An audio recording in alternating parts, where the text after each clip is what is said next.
Mais um ataque brutal e absurdo em uma escola infantil.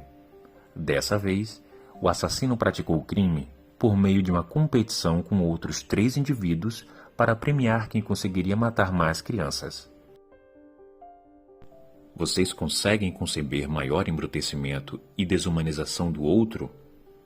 Pois bem, quanto maior a decadência social, maior a proliferação de ataques em creches e escolas. E para entendermos e lutarmos contra esse processo de decadência, não podemos mais utilizar as categorias morais cristãs de bem e mal. Indivíduos como esses, capazes de tais atrocidades, não são demoníacos nem naturalmente maus. Antes de mais nada, precisamos entender que não existe uma determinação moral ou religiosa da sociopatia, mas sim uma determinação social. O velho Émile Durkheim, sociólogo francês do século XIX, ultrapassado, datado, mas não menos brilhante, diria que os ataques em escolas são produtos de uma anomia social. Segundo ele, a sociedade é antes de tudo um sistema de valores que exerce coerção moral sobre os indivíduos. Para ele, a sociedade se torna coesa por meio da solidariedade que se forma entre os indivíduos através da moral. E o que seria isso que ele chamava de moral? Para Durkheim, moral é tudo aquilo que é fonte de solidariedade. Tudo o que força o homem a contar com outrem, a reger seus movimentos com base em outra coisa que não os impulsos do seu egoísmo. Segundo o trecho citado no vídeo, um indivíduo que vive em sociedade com fortes laços de solidariedade, portanto, seria incapaz de assassinar crianças em uma creche, pois as suas ações estão baseadas na moral coletiva e não no egoísmo. Dessa maneira, podemos tranquilamente concluir que a concepção de sociedade como sistema de valores baseado na moral entende que quanto maior o egoísmo dos indivíduos, menor será a solidariedade entre eles. Logo, maior será o risco da sociedade cair em um estado de anomia social, que é o processo de destituição dos laços por meio da ausência de regras morais. O enfraquecimento dos laços sociais morais coercitivos ocasionados pelo crescimento da sociedade industrial, segundo Durkheim, é a fonte da anomia social moderna. Portanto, ele associava diretamente a sociedade a um sistema moral coletivo. As condutas desviantes e antissociais, como a agressão de alunos a professores, a falta de respeito dos filhos em relação aos pais, ataques em escolas e etc., seriam fruto do enfraquecimento dos laços morais entre os indivíduos.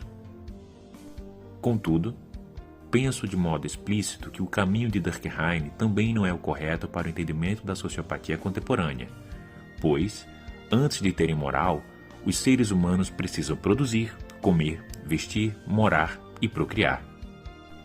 Os seres humanos não produzem socialmente, transformando a natureza em objetos socialmente úteis porque têm moral e consciência.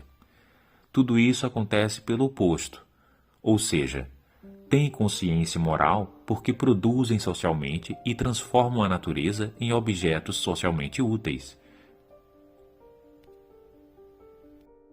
As necessidades do espírito, ou seja, a moral, a religiosidade, a filosofia, a arte, a ciência e a afetividade só emergem após a satisfação das necessidades do estômago.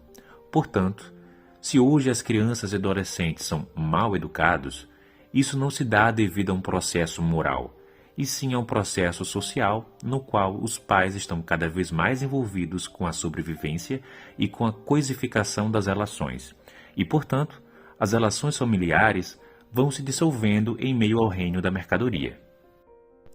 Não fomos nós comunistas que acabamos com a família, foi o capitalismo. A explosão de ataques em creches e escolas evidencia que a sociedade está desenvolvendo sociopatas em larga escala, justamente porque nela as necessidades humanas estão submetidas a um processo social de produção baseado na forma mercadoria, ou seja, os bens necessários à vida humana, produzidos pelo trabalho social humano, na sociedade atual não passam de meras mercadorias. Só têm acesso à satisfação das necessidades básicas da humanização aqueles que podem comprar essa satisfação. Esse processo de produção e distribuição baseados na forma mercadoria faz com que os seres humanos sejam cotidianamente destituídos de sua humanidade, pois, na sociedade capitalista, os seres humanos existem para dar continuidade ao movimento das coisas. Afinal, a economia não pode parar. Essa frase você já ouviu em algum lugar, não é mesmo? Nessa sociedade, os seres humanos são dominados pelos movimentos do dinheiro e das mercadorias. E como em qualquer sociedade do passado, a forma social de produção se reflete nas consciências. Nós, trabalhadores, não somos pessoas plenas. Somos meros produtores de mercadorias e serviços e é assim que vemos uns aos outros. A sociedade não está baseada na troca de afetos, subjetividades e criações livremente produzidas e distribuídas. Na verdade, a sociedade está baseada na produção e na troca generalizada de mercadorias.